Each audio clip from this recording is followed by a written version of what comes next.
तो hello guys, welcome to our channel. आशा करता हूँ आप सभी अच्छे होंगे, अपना ख्याल रख रहे होंगे। तो आज हम लोग इस वीडियो में साइंस के कुछ इंपॉर्टेंट क्वेश्चन देखने वाले हैं। तो ये सीरीज नंबर 2 है। अगर आपने पहली वीडियो नहीं देखी तो हमारे चैनल में जाकर देख सकते हैं। तो चलिए दोस्तों, बिना किसी देरी के स्टार्ट करते हैं। तो हमारा पहला क्वेश्चन है, किस एक कोशिकीय शैवाल, मतलब एक कोशिकीय का क्या होता है, यूनिसेलुलर, ठीक है। और जो जिनकी ज्यादा कोशिकाएं होती हैं उन्हें मल्टीसेलुलर कहते हैं। तो एक कोशिकीय मतलब यूनिसेलुलर एल्गी, एल्गी माने शैवाल का उपयोग अंतरिक्ष में खाद्य की समुचित पूर्ति के लिए किया जाता है।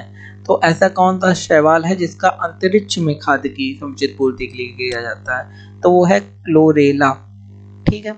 आगे देखते हैं, प्राकृतिक रबर किसका बहुलक है? मतलब पॉलीमर की बात करी जाती है, जो रबर की बात करी गई, तो किसका बहुलक है? आइसोप्रीन का बहुलक है। द्रव्य की चौथी अवस्था क्या कहलाती है? आपको पता ही होगा, द्रव्य की चौथी अवस्था क्या कहलाती है? उसे कहते हैं प्लाज्मा, जो हमारे शरीर में पाया जाता है। प्रत्यावर्ती धारा की माप किस यंत्र से करी जाती है?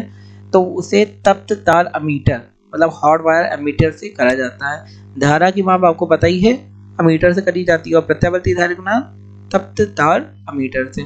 प्रकाश तरंगों के किस गुण से उनके अनुप्रस्थ होने का प्रमाण मिलता है? आपने पढ़ा ही होगा अनुप्रस्थ के बारे में। तो उनका गुण कौन सा होता है जिससे पता चलता है कि वो अनुप्रस्थ हैं? तो वो ध्रुवण का एक गुण होता है जिससे पता चलता है वो अनुप्रस्थ हैं। उसे ध्रुवण को क्या कहते हैं? पोलराइजेशन। एक वृत्ताकार वलय का गुरुत्व केंद्र कहाँ पे होता है? तो वलय का वृत्त के केंद्र पर गुरुत्व केंद्र होता है। ये आपको पता ही होगा, वृत्त के केंद्र में होता है गुरुत्व केंद्र। मानव रक्त का पीएच मान कितना होता है? ये इंपॉर्टेंट है, 7.4। आपने पढ़ा भी होगा कि मानव रक्त का पीएच मान 7.4 होता है।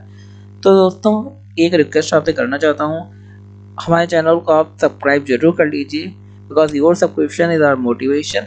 अगर आप सब्सक्राइब करेंगे हमें मोटिवेशन मिलेगा, हम और अच्छा कंटेंट और ज़्यादा मेहनत करेंगे आपके लिए, जिससे आपको और अच्छा कंटेंट मिल सके। आगे देखते हैं बिना किसी देरी के। खनिज संरचना की दृष्टि से हीरा क्या होता है? आप सभी को पता होगा, कोयला और हीरा ये सब आता तो कार्बन के अंडर ही में है। तो हीरा भी एक तरीके का कार्बन है, ग्रेफाइट भी कार्बन है, कोयला भी कार्बन है, ठीक है। ग्रह गति मतलब प्लैनेटरी मोशन, जैसे जो हमारे प्लैनेट होते हैं वो गति करते हैं, उसी को कहते हैं ग्रह गति या प्लैनेटरी मोशन का सिद्धांत किसने प्रतिपादित किया था? तो केपलर ने ये सिद्धांत दिया था कि ग्रह भी गति करते हैं, ग्रह अपनी धुरी पे भी गति करते हैं, आपको पता होगा, और सूर्य के चारों ओर भी गति करते हैं। अच्छा, आपको बताना है, जो अर्थ का जो नेचुरल सैटेलाइट है वो कौन सा है, उसे क्या कहते हैं? आगे देखते हैं। और ये भी आप बताइए कमेंट सेक्शन में कि बृहस्पति के कितने चंद्रमा हैं। आगे है, हाइड्रोजन बम किस सिद्धांत पर आधारित है?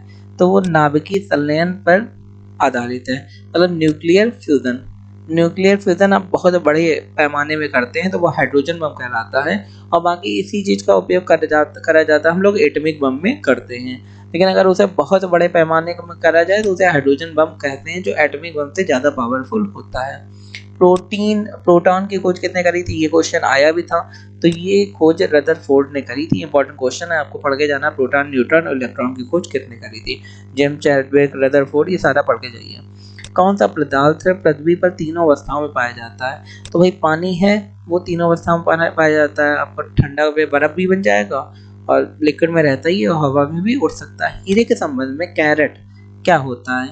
हीरे के भार का मात्रक, जैसे हम लोग कहते हैं 24 कैरेट का सोना है या फिर 16 कैरेट का है, 14 कैरेट का है, तो unit of the weight of the diamond कितने कैरेट का है? गैल्वेनीकृत लोहे पर किसका लेप होता है? तो उसके जिंक का लेप होता है गैल्वेनीकृत लोहे पर। भारत में 28 फरवरी को विज्ञान दिवस किस उपलक्ष्य को मनाया जाता है? तो विज्ञान दिवस हमारे देश में 28 फरवरी क्यों मनाया जाता है? तो सीवी रमन, आपको पता है, काफी बड़े ये साइंटिस्ट थे। डॉलर रमन प्रभाव की खोज करने के दिन के उपलक्ष्य में हमारे देश में विज्ञान दिवस मनाया जाता है। तो ये इंपॉर्टेंट पॉइंट है, आपको नोट करने, जो भी इंपॉर्टेंट आपको लगे।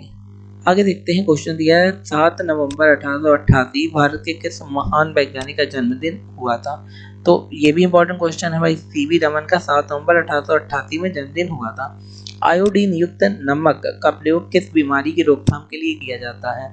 तो वो गलगंड, लाइक ग्वाइटर का नाम आपने सुना होगा कि आयोडीन की कमी से क्या होता है, ग्वाइटर, तो उसकी बीमारी की रोकथाम के लिए किया जाता है। विद्युत मोटर का क्या कार्य है? विद्युत ऊर्जा का यांत्रिक ऊर्जा में रूपांतरण ही विद्युत मोटर का कार्य है।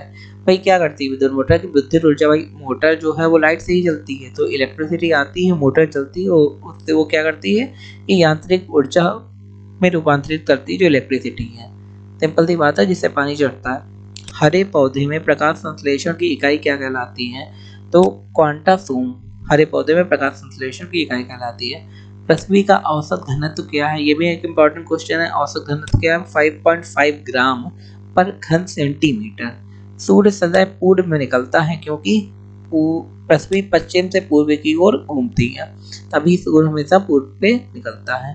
ये भी इम्पोर्टेंट पॉइंट है, आपको नहीं पता होगा शायद। पौधे में वाष्पोत्सर्जन दर के निर्धारण के लिए किस यंत्र का प्रयोग किया जाता है? तो उसके लिए हम लोग फोटोमीटर करते हैं। जैसे पौधे में कितना पानी वाष्पोत्सर्जन हो जाएगा, इसका निर्धारण हम लोग फोटोमीटर में करते हैं। रेड लेड का रासायनिक सूत्र क्या है? तो लाल लेड का रासायनिक सूत्र है Pb3O4। तो दोस्तों ये थे आज के हमारे इंपॉर्टेंट साइंस के क्वेश्चन। अगर आपको वीडियो अच्छा लगा तो हमारे चैनल को सब्सक्राइब करना तो बिल्कुल ना भूलें, नहीं तो एक बार लाइक की बटन तो जरूर दबा दें। धन्यवाद।